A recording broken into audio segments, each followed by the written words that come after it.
Pernah nggak sih Anda melihat rentetan peristiwa bersejarah yang terjadi tepat di depan mata Anda lewat layar televisi atau ya lewat media sosial, dan Anda merasa ada sesuatu yang janggal? Seperti ada sesuatu yang tidak sepenuhnya pas dengan narasi arus utama. Nah, tepat sekali.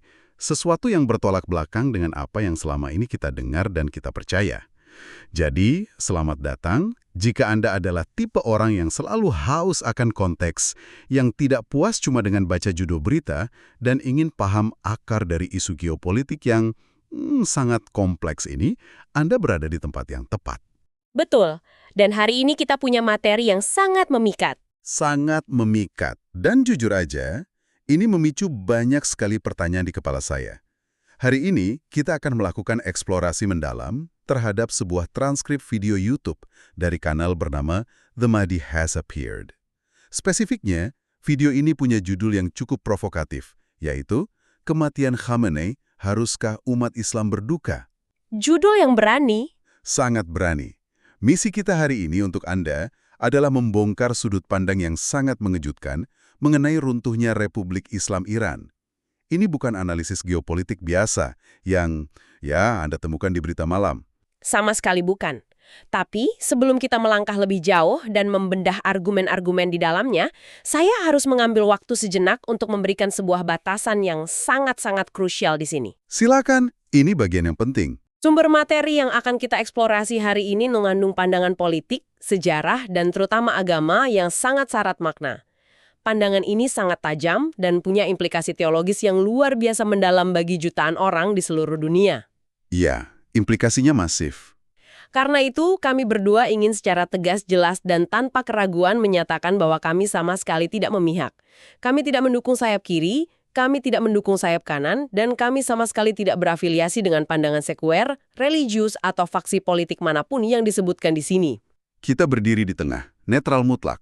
Tepat. Tugas kami murni sebagai pemandu Anda. Kami hadir untuk melaporkan, membedah, dan menganalisis ide-ide yang tertuang dalam transkrip ini secara sepenuhnya objektif dan imparsial. Kami di sini bukan untuk menghakimi apakah klaim-klaim teologis ini benar atau salah. Melainkan untuk membantu Anda memahami apa sebenarnya yang sedang diperdebatkan dan mengapa hal itu penting. Sangat penting untuk selalu mengingat hal itu sepanjang diskusi kita. Terima kasih atas penegasannya. Nah, mari kita mulai eksplorasi ini dengan melihat lanskap emosional saat ini. Persis seperti yang digambarkan pada awal transkrip. Lanskap yang sangat terguncang. Benar. Dokumen ini melukiskan gambaran yang sangat nyata. Umat Islam, baik dari kalangan Sunni maupun Syiah di berbagai belahan dunia, saat ini sedang terguncang hebat. Mereka berduka, marah, dan yang paling dominan adalah mereka sangat terkejut atas runtuhnya Republik Islam Iran yang terjadi begitu cepat. Tiba-tiba saja. Mengapa keterkejutannya bisa semasif itu? Karena selama beberapa dekade, bagi banyak orang di kawasan tersebut, bahkan melampaui perbedaan keyakinan teologis, Iran itu dipandang sebagai benteng perlawanan terakhir. Mereka dilihat sebagai satu-satunya kekuatan yang konsisten berani berdiri tegak menentang dominasi Israel dan Amerika Serikat di Timur Tengah. Dan ketika jaringan kekuatan itu runtuh ibarat rumah kartu, mulai dari Lebanon, Suriah, dan Iran sendiri. Video ini menyoroti betapa memalukannya hal itu secara psikologis di panggung dunia. Ada perbandingan mencolok yang diajukan. Ukraina bisa bertahan bertahun-tahun melawan Rusia, sebuah negara adidaya nuklir. Tapi kekuatan perlawanan di Timur Tengah yang selama ini digambarkan sangat menakutkan, seolah lenyap begitu saja dalam sekejap. Keterkejutan dan disorientasi massal itu sangat bisa dipahami jika kita hanya melihat peristiwa ini dari permukaan belakangan ini. Namun, untuk benar-benar memahami kedalaman rasa kehilangan ini dan mengapa begitu banyak harapan dan identitas digantungkan pada rezim ini, kita harus mundur jauh ke belakang. Kembali ke akar sejarahnya. Betul. Kita harus membongkar sejarah penindasan yang mendahului berdirinya Republik Islam Iran. Transkrip ini mengingatkan kita pada sebuah era kelam ketika Iran pada dasarnya dikolonisasi secara ekonomi oleh kekuatan Barat, terutama terkait dengan eksploitasi kekayaan minyak mereka. Minyak selalu jadi pusat konflik ya? Selalu. Kemudian, di pertengahan abad ke-20, melalui proses demokrasi yang sah, rakyat Iran memilih pemimpin bernama Mohammad Mossadegh. Yang penting dicatat, Mossadegh ini bukan tokoh agama ekstrim. Dia adalah nasionalis sekuler yang cuma ingin melakukan hal yang benar untuk rakyatnya. nasionalisasi minyak Iran. Benar sekali, agar keuntungannya bisa dinikmati oleh negaranya sendiri, bukan disedot ke luar negeri. Tentu saja langkah ini memicu kemarahan Inggris, yang kemudian meminta intervensi Amerika Serikat, dan hasilnya sudah tercatat dalam sejarah. Pada tahun 53, agensi intelijen AS dan Inggris mendalangi kudeta yang menggulingkan Mossadegh. Dan sebagai gantinya, mereka menempatkan Syah muda, Muhammad Reza Pahlawi. Kembali ke tampuk kekuasaan absolut. Kenapa?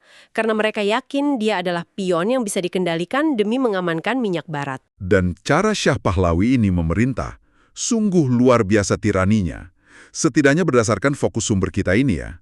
Dia memang memulai program modernisasi dan westernisasi. Tapi, itu semua dilakukan dengan tangan besi. Dia mendirikan SAFAK. Polisi rahasia yang sangat brutal. Sangat ditakuti. Dan sumber tersebut secara eksplisit menggarisbawahi bahwa SAVAC ini dibangun dan dilatih dengan bantuan langsung dari CIA. Tugas utama mereka melacak, menyiksa, memenjarakan siapa saja yang berani mengkritik Syah. Sementara rakyat jelata hidup dalam kemiskinan dan ketakutan ekstrim. Nah, di tengah penderitaan itu, gaya hidup Syah dan keluarganya benar-benar nggak masuk akal mewahnya. Dia mengadakan pesta-pesta termewah dalam sejarah Iran modern. Coba Anda bayangkan ini, saat rakyatnya kelaparan, dia menerbangkan makan siangnya langsung dari restoran eksklusif di Paris pakai jet pribadi. Kontras yang sangat menyakitkan. Ada detil visual di video ini yang menyebutkan rumor bahwa istri Syah mandi dengan susu setiap hari, sementara rakyat jelata di luar istana benar-benar mati kelaparan. Penderitaan dan ketimpangan ekstrim inilah bahan bakar utama yang meledak menjadi revolusi di tahun 79. Tepat. Ketidaksetaraan yang brutal itu menciptakan sebuah ruang hampa yang sangat besar. Ada keputusasaan kolektif yang siap diisi oleh siapa saja yang datang menawarkan keselamatan. Pada titik inilah para ulama mulai mengambil peran sentral. Mereka memimpin perlawanan. Karena mereka menentang westernisasi paksa dan tirani tersebut. Dan rakyat yang sudah sangat muak, dengan cepat memberikan dukungan penuh, menganggap mereka sebagai pahlawan moral yang tidak bisa disuap. Mari kita urai ini sebentar. Karena peristiwanya bergerak sangat cepat dari titik itu. Khomeini dan para ulama, didorong oleh gelombang massa, berhasil menumbangkan Syah dan mengakhiri 2.500 tahun sejarah monarki berturut-turut di Iran. Bulan April 79, berdirilah Republik Islam Iran. Nah, bagi mayoritas rakyat Iran yang Syiah, video ini menekankan bahwa ini bukan sekedar pergantian sistem pemerintahan. Ini dirasakan sebagai peristiwa kosmis. Disinilah kita ketemu istilah yang mungkin perlu diperjelas untuk pendengar kita. Transkrip ini banyak bicara soal ekspektasi eskatologi Islam. Bagaimana kita bisa menjelaskan konsep eskatologi ini dengan bahasa yang lebih sederhana? Tentu, eskatologi secara sederhana adalah cabang teologi yang berbicara tentang akhir zaman atau kiamat.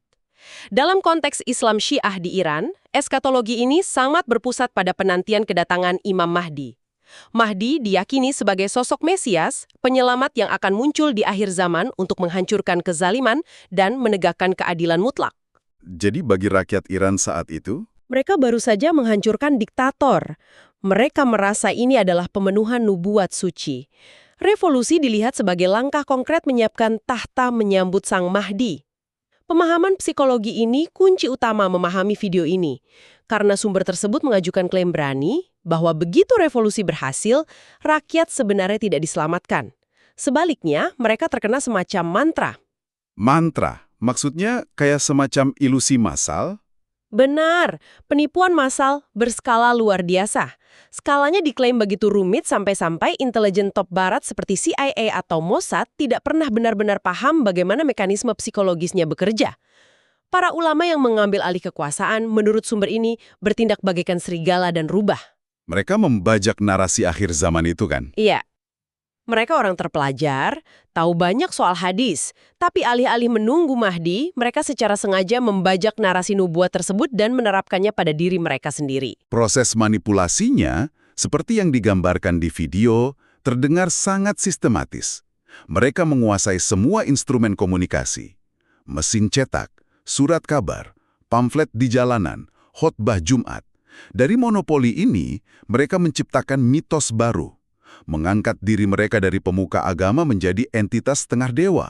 Mereka menciptakan gelar-gelar khusus. Betul, gelar yang terdengar sangat sakral. Ayatollah, yang berarti tanda Tuhan, Ruhullah, roh Tuhan, yang disematkan pada Khomeini. Video ini mencatat ini sangat problematis secara teologis.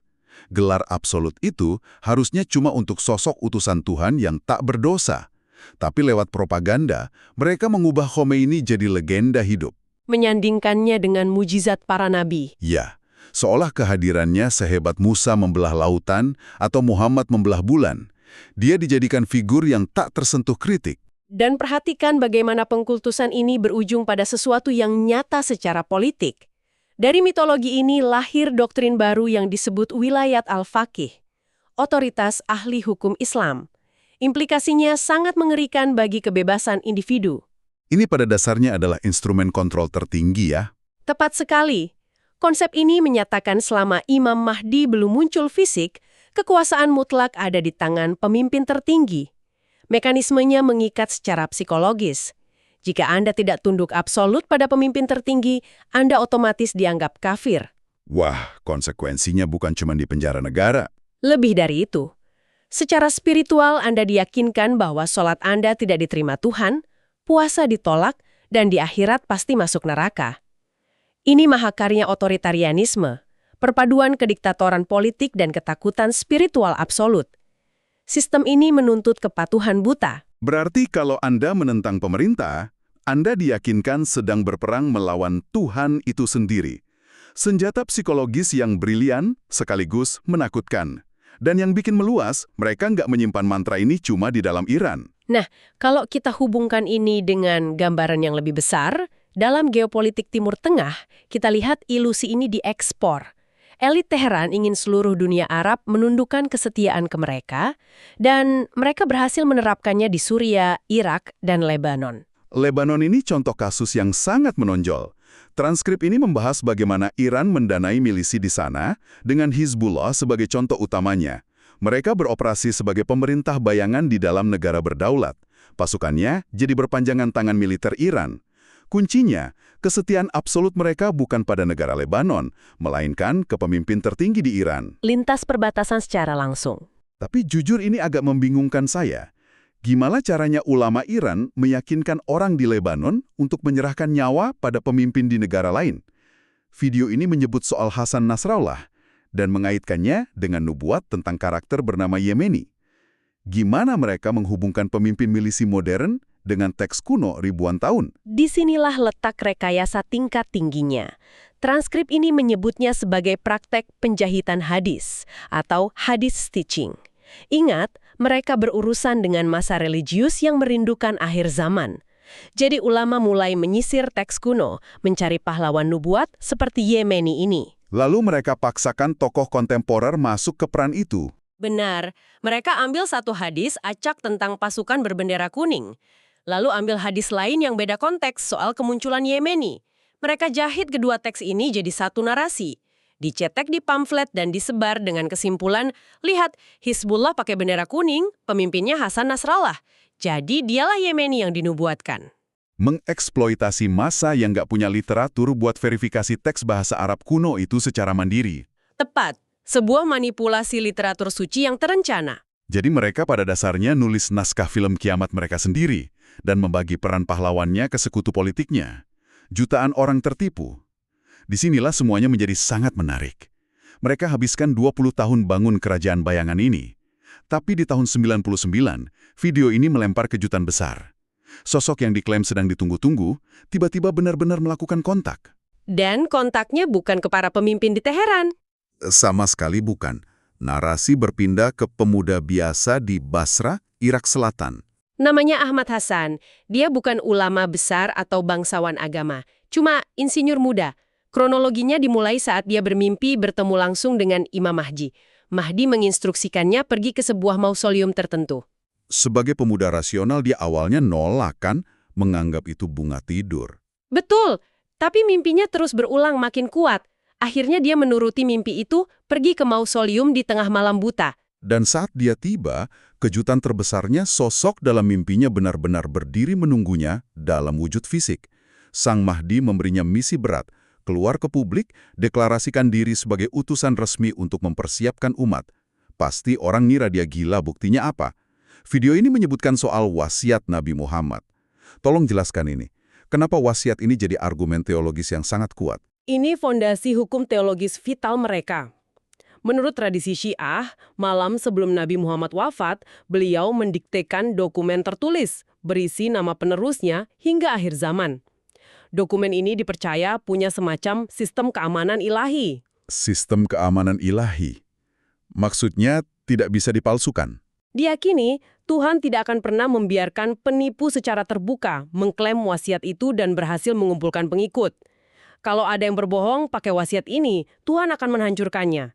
Jadi, saat Ahmad Hasan menantang dunia ulama, bilang, saya mengklaim wasiat ini, buktikan saya salah, itu adalah skakmat teologis. Menggunakan aturan main mereka untuk melawan mereka sendiri. Berbekal itu, Ahmad Hasan nulis surat resmi ke pemimpin dunia Islam, termasuk ke pemimpin tertinggi Iran, Ali Khamenei. Bayangkan, rezim yang 2 dekade mencuci otak rakyatnya demi Mahdi, tiba-tiba dapat surat dari utusan Mahdi. Dan reaksi Teheran, permusuhan yang brutal. Mereka bukan menyambutnya, tapi mengeluarkan fatwa menghalalkan darah Ahmad Hasan. Siapapun yang membunuh pemuda ini malah dapat pahala. Mereka kerahkan milisi berbendera kuning tadi untuk memburu dia. Ini memunculkan satu pertanyaan penting, yang jadi inti kritik tajam sumber kita.